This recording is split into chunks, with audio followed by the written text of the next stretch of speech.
하나, 둘, 셋. 안녕하세요. 훈훈한 성형. 하나님의 영광 하영 교환대들입니다. 저희가 오늘 굉장히 붙어 앉아있죠? 네, 저희가 여기 로고 크게 박혔는데 저희 회사입니다. 회사요? 회사요? 라고 저희 생각이 들 팀입니다. 만큼 여기 진짜 거의 뭐 회사 로고 같은데 여기는 네. 저희가 다니고 있는 백주년 기념교회 네. 고요. 네. 한 저녁 시간에 왔는데 여기 앞에 유리창 너머로 또 분들이 계시네요.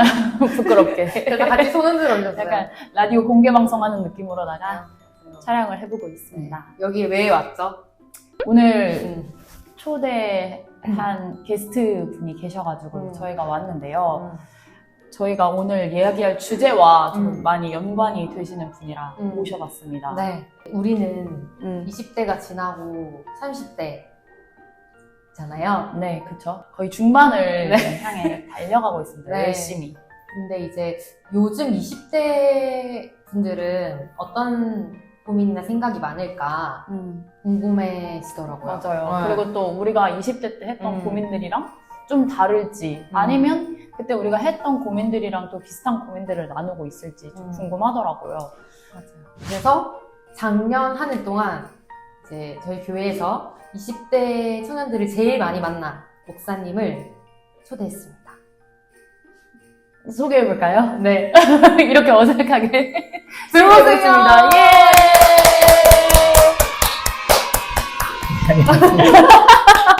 자기소개를 네, 해주시면 감사해요. 감사해요. 저는 백주년 기념교회 유영진이라고 하고요.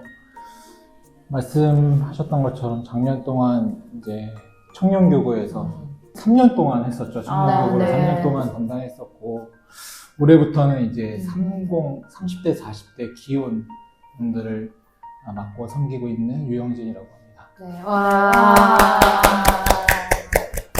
나와주셔서 감사합니다. 맞아요. 전부터 나온다 했는데 그러니까 맞아요. 원래 사실 초창기부터 제가 청년교구 할 때 나온다고 했는데 청년교구 떠나서 나오게 됐고 우리 하영자매가 결혼해서 이제 우리 교구 사람이 맞아요. 그러니까요. 그래서 저희 제가- 담당 목사님이 되셨습니다. 그래서 제가 이 하영자매의 청을 거절할 수 없고 감사합니다. 또 제가 하영자매 보고 싶어서 제가 나오고 싶다. 네, 감사합니다. 어쨌든 작년까지는 계속 청년들을 많이 만나셨잖아요. 또 특히 20대 청년들을 많이 만나셨는데 네. 오늘 잘 한번 네. 얘기를 네. 적극적으로 네. 나눠드리겠습니다. 나눠주시면 감사합니다. 저는 오히려 좀 자유로울 수 있을 것 같네요. 네. 그러니까. 좋아요, 좋아요. 아, 그렇죠. 이제 좀. 저는 20대 안 만나니까. 네, 안 만나니까. 네, 안 만나니까. 그러면은, 목사님 사역하시는 동안, 네. 그 청년 사역만 했던 건 아니잖아요. 아, 네, 그렇죠. 다른 사역이랑 다르게 청년 네. 사역은 네. 좀 어떤 다른 점이 있었었는지 네. 궁금해요. 사역자들 입장에서 청년들을 만난다는 거는 한편으로는 되게 감사하고 기쁜 일이고 특별한 특권인과 동시에 엄청나게 부담스럽고 힘들고 또 고된 일인 것 같다는 생각이 들어요. 그런 맥락에서 굉장히 보람되기도 하면서 굉장히 또 여러 가지로 에너지가 많이 들어가는 사역이라고 표현할 수 있겠습니다. 이유는 대충 아시겠죠? 이유는 제 생각엔 네. 그만큼 그쵸. 함께하는 시간이 많은 그쵸. 사역인 것 같아요. 그리고 뭔가를 맡겨놓고 그냥 좀 둘 수 없는 상황도 많이 있잖아요. 청년들이다 보니까. 교회 학교면 교회 학교대로 이렇게 아예 티칭을 한다거나 가르치거나 규모 있게 뭔가를 전달하는 게 조금 더 용이하다면 작년은 또 작년대로 어떤 조직 안에서 스스로가 하시거나 영향이 되시는 부분들이 많이 있는데 청년은 그 가운데에서 네. 약간 터치하면 터치하는 대로 약간 싫어하고 맞아요. 근데 또 자율성 그냥 두면 뭐 되질 않고 그냥 저기 이제 네. 산으로 가는. 그러다 그럼 보니까 서운해. 그러면 소원이 훨씬 많이 가는 거죠. 아. 에너지나 고민도 많이 하게 되고. 네. 그래서 지금 청년 사역자 분들에게 잘 해주셔요. 네, 그럴게요. 그래야 되겠다. 그러면 다른 사역과 다르게 20대를 만나기 위해서 뭔가 특별히 네. 준비하시는 거 있어요? 예를 들어 뭐 네. 좀 대화를 잘 하기 위해 MZ 용어를 뭔가 한번 봐본다던가 네. 유행하는 짤들을 좀 본다든지 뭔가 이런 네. 대화의 요소들을 위해서 잠깐, 거리 목사님 그래도 구독자분들이 좀 어느 정도 감을 알려면 동안이시니까 나이가 어느 정도이신지 알려주시면. 저는 84년생이고요. 84년생. 한국 나이는 41하고 이제 만 40. 10살에서 20살 사이 나는 청년들을 만나기 위해 맞아요. 어떤. 왜냐면 저희도 지금 얘기하다 보면 약간 세대 차이까지는 아니어도 네. 가끔 말문이 약간 막힐 때가 있거든요. 네. 글쎄요, 이제 저랑 같이 사역하셨던 분들과 이제 저도 유튜브 했었잖아요. 그쵸. 저 처음 왔을 때는 코로나니까 네. 만나거나 하는 게 어려우니까 영상 열심히 찍으려고 했었던 것 같고. 네.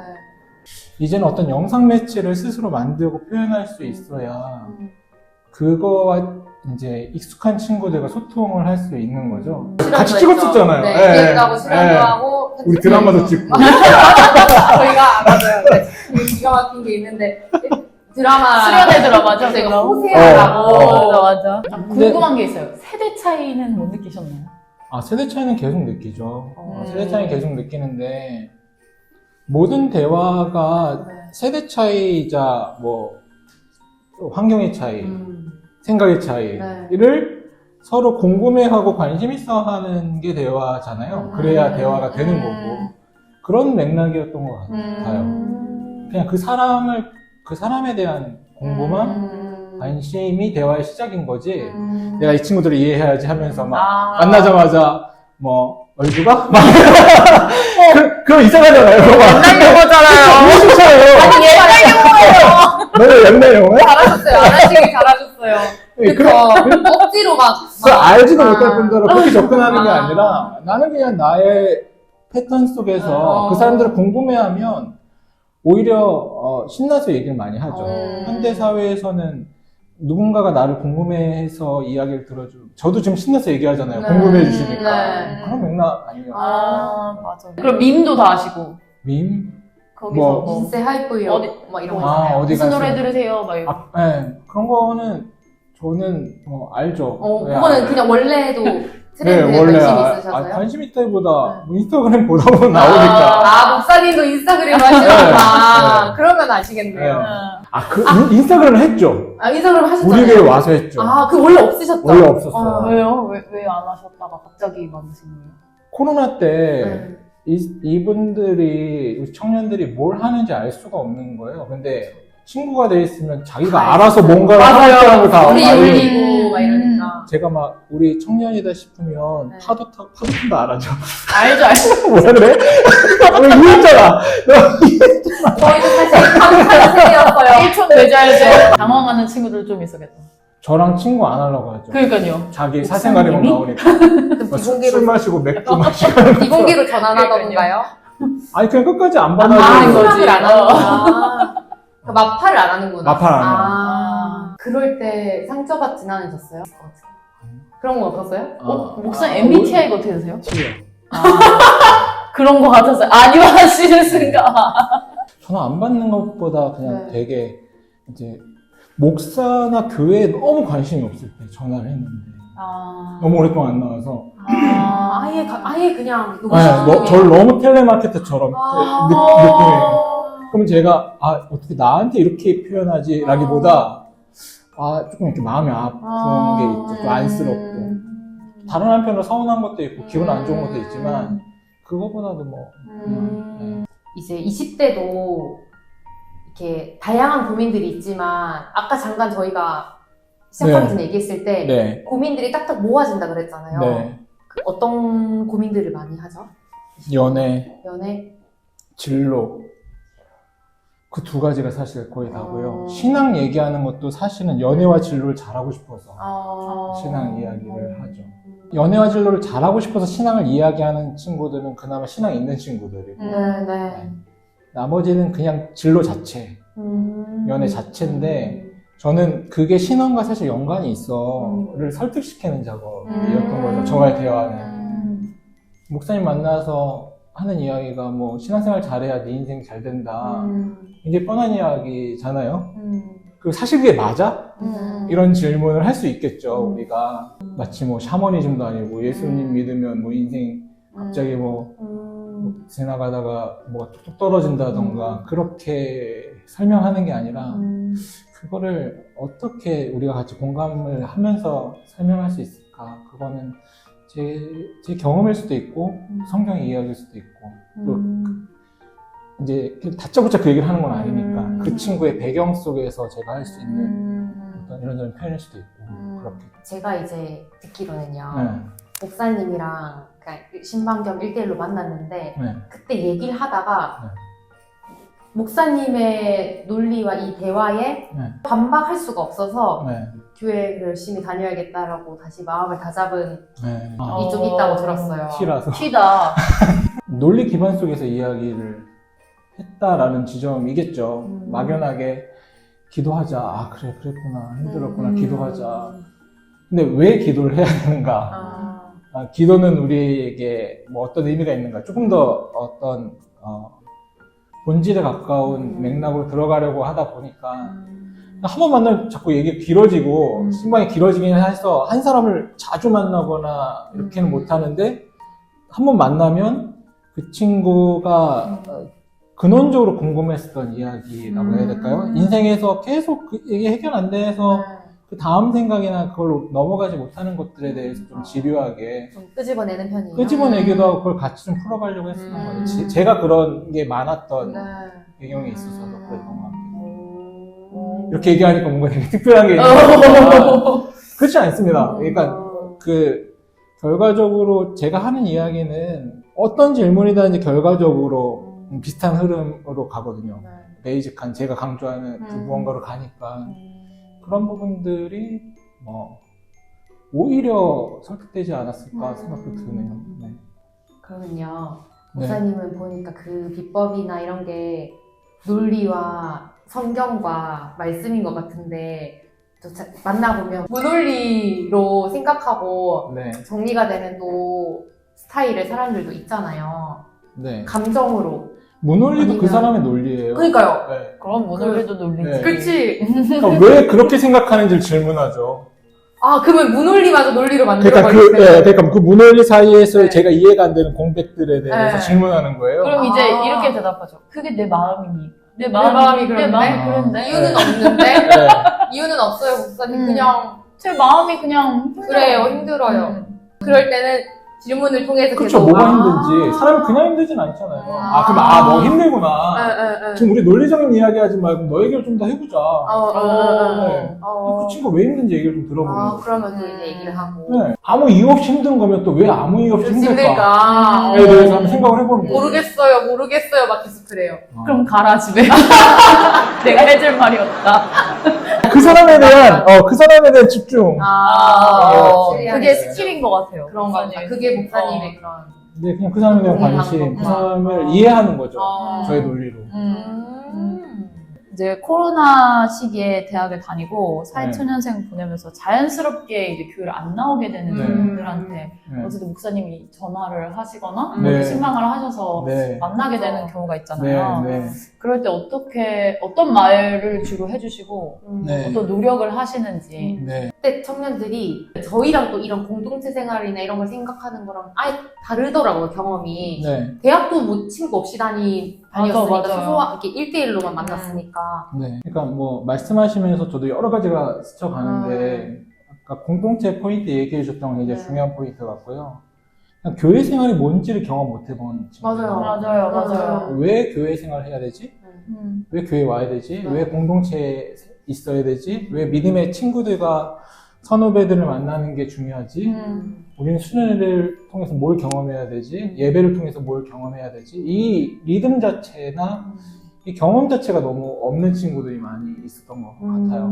그 경험을 할 수 있도록 좀 끌어당겨주고, 그러니까 예를 들어 구역 모임 할래 말래 우리 교회는 물어봐서 안 하고 싶다고 하면 뭐 가구역에도 가고 했었는데 저는 무조건 하는 거다. 하는 거고 너는 하고 말고 선택하는 건 아니고 일단 구역이 들어와야 되는 건데 이런 구역장님들이 계시고 이런 스타일 구역이 있고 이런 구역 스타일인데 넌 뭐가 맞을 것 같냐 뭐 오히려 하는 쪽으로 계속 이 친구들이 그 나이 때 꼭 해야 되는 경험에 대한 확신을 가지고 그냥 이렇게 해야 된다 도전을 줬던 부분들 또 하나, 그러니까 경험해야 된다는 게 한 포인트였던 것 같고요. 또 한 포인트들은, 신앙 자체가 한국 기독교 전체가 코로나 기간을 겪으면서 기독교에 대한 이미지라던가 굉장히 비과학적으로 보이잖아요.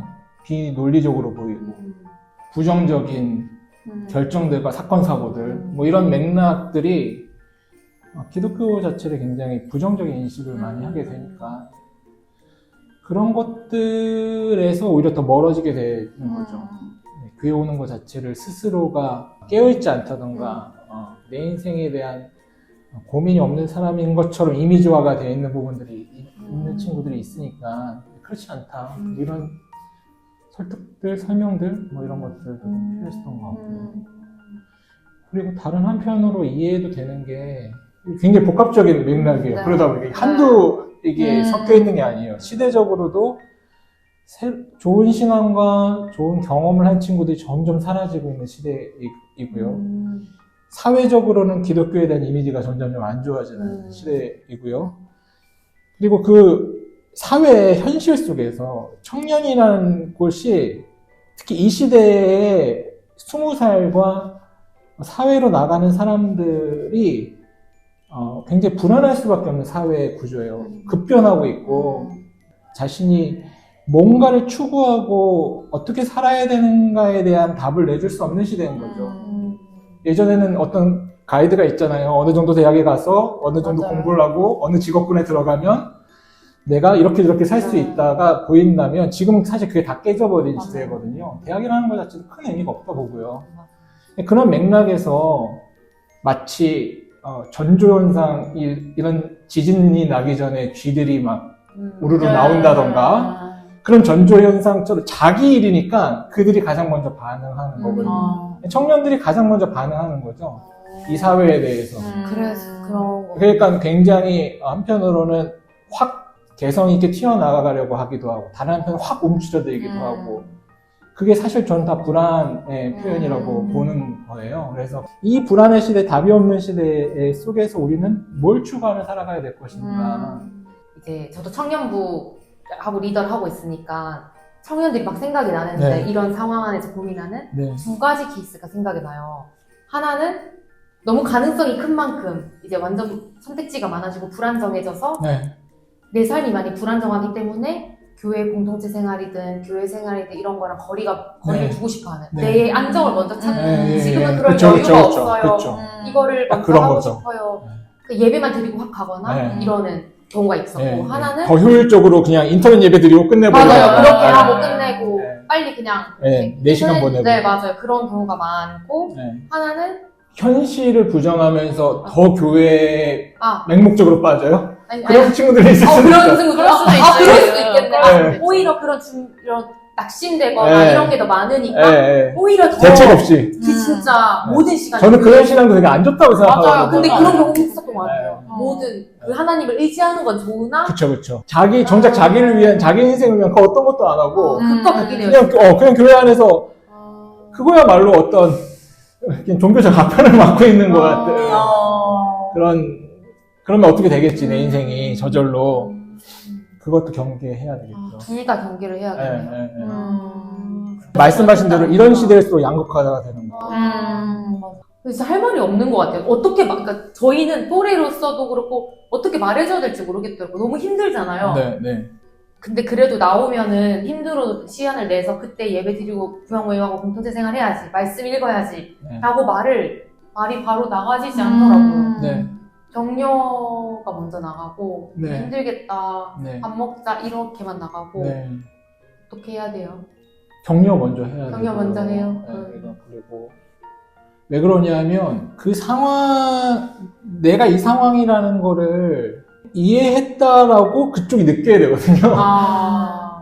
야, 너에게 들어볼 필요도 없어. 너 이렇지. 하고 그냥 내 얘기를 내 얘기를 다다다다 하는 순간 사실은 소통이 아니죠. 물론 큰 맥락에서 이 친구도 그 환경과 그 상황 속에 있을 거예요. 개인의 이야기를 이해해야 돼요. 그래서 밥 먹어야 되는 거고 이야기를 충분히 듣는 시간이 필요한 거고요. 근데 그냥 같은 이야기를 하더라도 이 친구의 스토리를 이해한 상황에서 그 스토리 속에서 이제 내 언어와 내 생각이 들어갔을 때는 좀 다르게 들리던 것 같아요. 너 학교 생활은 어떻게 하는지, 너가 진짜 하고 싶은 게 뭐지? 신학교 가고 싶을 수도 있잖아요. 그럴 수도 있겠네요. 네. 이게 진짜 좋아하는 네. 걸 수도. 뭔가 사실 저희가 제목을 약간 목사님이 만난 MZ들이라고 생각을 했거든요. 그래서 그러니까 우리랑 뭔가 다를 거야. 네. 그러니까 뭔가 다른 걸 이해해야 되고 그렇지 그들의만의 뭔가가 바이블이 그치. 그들을 대하는 바이블 뭐 이러면서 뭔가 십계명이 있을 것 같고 그러니까 목사님은 뭔가 그 비법을 알겠지라고 생각했는데 사람 똑같습니다. 결국엔 똑같고 그냥 그 한 사람에게 집중하고 그 한 사람은 무슨 고민이 있고 내면에 그 깊이 들어가려고 노력하시는 할아버지 거예요. 할머니를 만날 때도 똑같고요. 그 사람에 대한 그게 있어야지.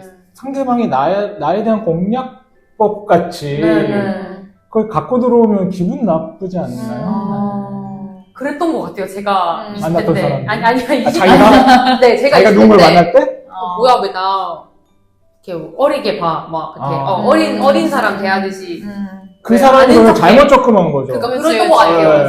네. 뭔가. 왜 그러냐면 그 사람에 대해서 궁금하면 기본적으로 얘가 말하는 건 어릴 거야.